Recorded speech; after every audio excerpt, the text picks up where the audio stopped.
আসলে গতকালকে বা গত রাত্রে বাংলাদেশ সেন্টারে যে ঘটনাটা ঘটেছে এটা অনেকটা অনাকাঙ্ক্ষিত একটা ঘটনা ঘটেছে। বাংলাদেশ সেন্টার আমরা জানি যে একটা ঐতিহাসিক সেন্টার এবং প্রবাসী বাংলাদেশিদের একটি গর্বের জায়গা হলো এই বাংলাদেশ সেন্টারটা।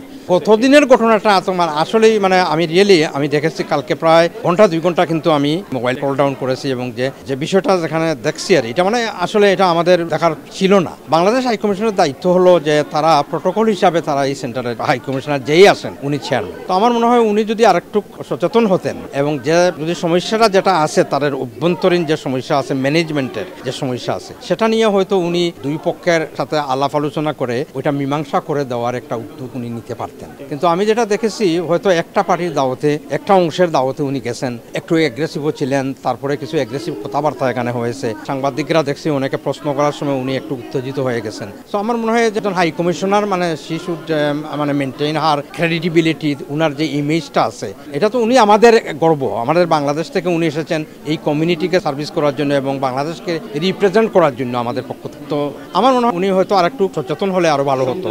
হ্যাঁ, এবং আমি এখনো মনে করি যে বাংলাদেশ হাই কমিশন বা হাই কমিশনার যদি এখনো দায়িত্ব নেন যে এখানের অভ্যন্তরীণ যে সমস্যা আছে বা কুন্দল আছে এগুলা উনি মীমাংসা করতে পারে। Running a restaurant? Your food deserves the spotlight. Currywalla Media. Let's make your food famous.